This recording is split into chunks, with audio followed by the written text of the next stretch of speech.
my feel-good breakfast show.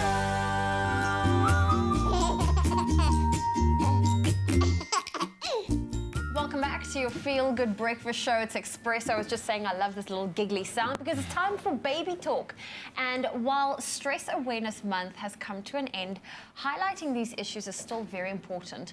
Millions of South Africans experience stress, no matter how old or young you are. Not forgetting babies in mom's tummy. Yes, babies in utero also experience stress, and to chat to us more about how the stress in mothers can harm our unborn baby, we have our resident expert guest, Meg Faure, with us for this morning's chat. Good to have you. How interesting. Good to have you. Yeah, very interesting. And there's a lot that happens in utero pre-birth that has an effect on little babies. And so how do we then differentiate between stress in pregnancy and toxic stress? Let's start by first differentiating those two things. Yeah, and it's very important we do differentiate it, because when we start to talk about stress in pregnancy, every mother is going to start freaking out and thinking, I'm stressed, I'm affecting my baby. I'm hurting my child. I'm hurting my child. And so we need to really differentiate between those two types of stress. So Yes. there is something called eustress, which is where you actually feel a little bit stressed about something, but there's a good recovery afterwards, and it actually can increase performance, and it can be quite healthy for us. So that's something like meeting a deadline that you know is a little bit stressful, but you're on top of it, you've got the wherewithal to do it. That's a little bit of stress that's not harmful to babies. Mm-hmm. So for a lot of moms, there's that type of stress going on. They've got a deadline, they might be finishing renovating a house, they might get stuck in a traffic jam. Those are levels of stress that you can recover from and that actually don't have long-term negative effects for the fetus. Mm-hmm. However, there is something called toxic stress, and that is actually harmful to the fetal brain. Toxic stress, I like to say, to define it as usually interpersonal. So it very often involves a partner or a boss or a colleague or potentially a member of the family who you're having high levels of conflict with. So it's interpersonal.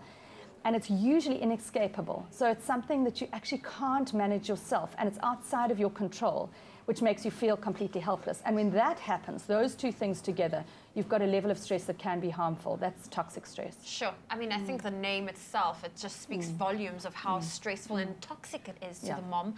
Now, what happens to the baby in the womb when a mom is living a stressful life? So everything that goes, all the mom's hormones that go through her body and that are released through her hormonal system, go through the bloodstream to the baby and pass across the placenta and affect the brain. So this is every hormone that the mother has going through her body. However, what happens with stress, two things are released in the mom, adrenaline and cortisol, and this passes across to the baby. And so the same stress reaction that the mom feels, or that we feel, the baby actually feels as well. Mm-hmm. So in the moment, not terribly stressful, but what often happens then is that this pathway of stress response starts to get like really well rehearsed in the brain.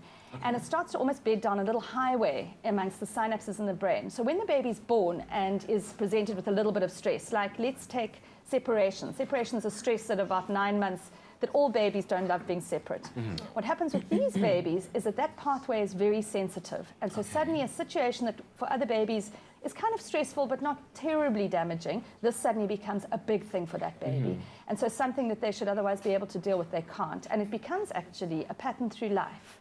So that that human being then over-responds to stressful situations, doesn't have the resilience to bounce back.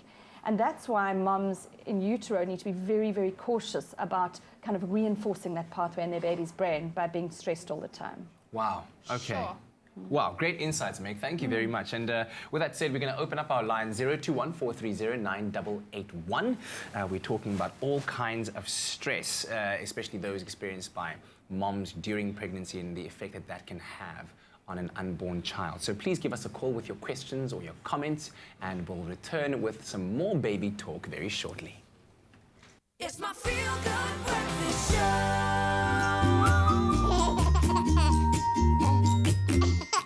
Welcome back to your Feel Good Breakfast Show. Happy Thursday, and thanks so much for joining us as we start the day. Is your unborn baby being affected by your stress? That's the big question we're asking today on Baby Talk. Of course, our expert Meg Faure is here to talk to us about it, and of course, one of her books, Pregnancy Sense, is also out there to help you make your way through a hopefully very healthy pregnancy. And we've been talking about the many different kinds of stresses that occur during pregnancy, and isolating toxic stress as one that is particularly dangerous for the development of a child. So let's talk about how moms can then better cope with these stressful situations, and maybe give us some coping mechanisms? Yeah, so I think the first thing is find somebody who you can speak to. I mean, it's a huge thing to offload on somebody, whether it's a really good friend who's non-judgmental, whether it's a support group. There's a lovely support group called The New Normal for mums, which is for postnatal, but also antenatally, mums can chat to each other.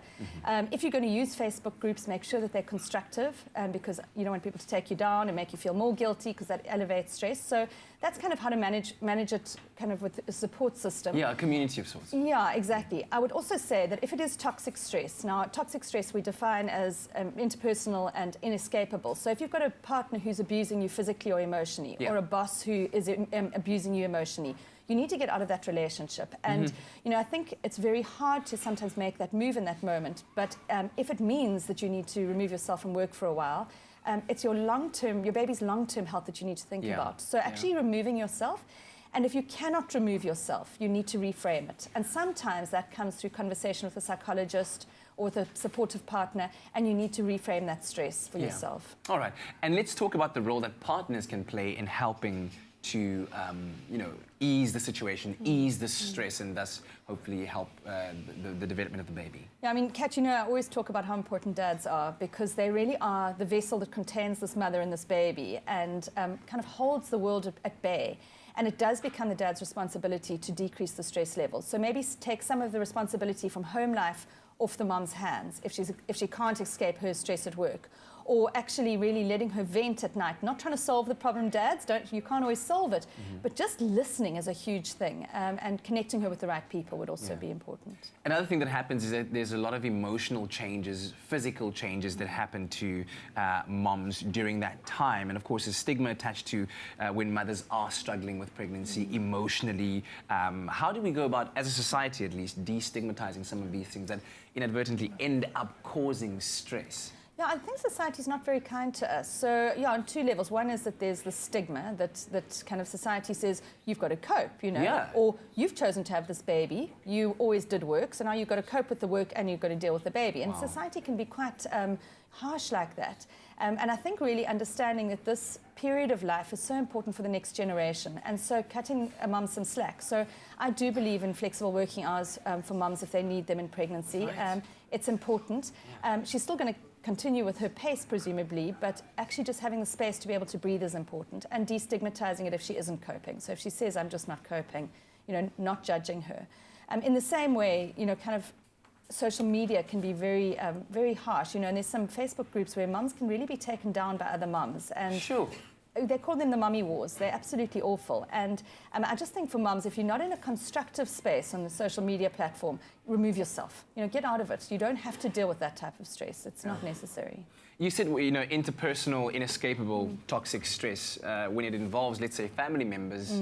How do you remove yourself from that kind of situation? Because often it's very difficult. They are pulling strings from all sides. How do you manage that kind of situation? Yeah, I think you actually need to not see as much of them. You know, I mean, I have known situations where people have, particularly often their in-laws, that they have this perceived sense from their sister-in-law or maybe from their mother-in-law, where, which thankfully I didn't have, but it does happen to women. And I actually think in those cases it's being able to say, you know what, we're not going to do Sunday lunch or Friday night dinner. We're not doing it this week because this situation adds to the stress. So removing yourself somewhat is a good idea. Also, dad can actually advocate for his partner, you know, and go and say to the other people, look, she's just not coping with this level of criticism right now. Be gentle on her. She's feeling sensitive. You know, a lot of us as women, I was also more sensitive in pregnancy, you know, so things that actually other people don't want to offend you with, you take offense, and that builds up the stress levels. So, yeah, removing yourself is actually sometimes what you do need to do.